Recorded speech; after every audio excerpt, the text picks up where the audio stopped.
The old road between Arlem and Caddishead cuts through land that was once wild mossland, where travellers picked their way through mist and bog long before modern streets existed. Standing beside that ancient route is the historic Black Swan at Hollins Green, a coaching inn whose origins are said to stretch back centuries. Locals know it for another reason. They call him Old Pat. The stories began long before ghost hunting television shows and internet forums.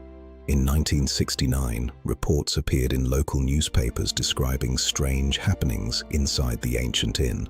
Staff, landlords, and customers spoke of things that could not easily be explained. Some dismissed the tales, others swore they had seen him with their own eyes. It was a cold autumn evening when George, a barman at the Black Swan, finished locking up for the night. The last customers had gone home.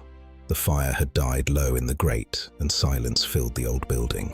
As he counted the till, a soft note echoed through the pub. George froze. The sound had come from the electric organ in the corner. A second note followed, then another. Slowly, a melody drifted across the empty room. George stared at the instrument. Nobody was sitting there. The keys moved by themselves. He later told friends the tune sounded old-fashioned, something he had never heard before. The music played for nearly a minute before stopping abruptly. When he approached the organ, the room felt strangely cold. The bench was empty. The pub was locked. Yet someone, or something, had been playing. The organ was not the only mystery. For years, staff reported hearing heavy footsteps overhead at around 3 in the morning. Not the creaks of an old building. Real footsteps. Slow, measured. Back and forth, back and forth. Whenever anyone climbed the stairs to investigate, the sounds ceased. The rooms would be empty.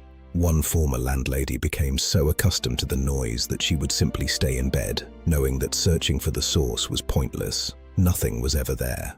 The most chilling encounter happened one winter night. A traveling salesman entered the Black Swan and noticed an elderly man sitting alone near the fire. The stranger had silver hair, a weathered face, and old-fashioned clothes that seemed decades out of date. The salesman nodded politely. The old man nodded back. Later, curious about the solitary customer, he walked across the room. "Evening," he said. The man looked up. For a moment, their eyes met.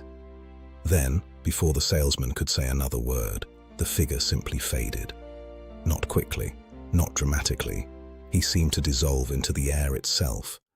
The chair remained. The man was gone. Shaken, the salesman rushed to the bar. Before he could explain, the landlord reportedly asked, "You've seen old Pat, haven't you?" Who was Pat? No one knows for certain. Some believe he was a former landlord who loved the inn too much to leave. Others think he may have been a regular customer from long ago, returning to his favorite seat beside the fire. Whatever the truth, the descriptions remain remarkably similar over the years. An elderly silver-haired man appearing briefly before vanishing without a trace.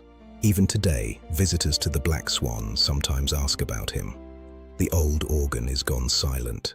The footsteps are heard less often, but on quiet nights, when the wind blows across the mosslands and the ancient building settles into darkness, staff still glance toward the empty chairs by the fire, because every so often someone swears they see an old man sitting there, watching, waiting. And when they look again, old Pat has disappeared.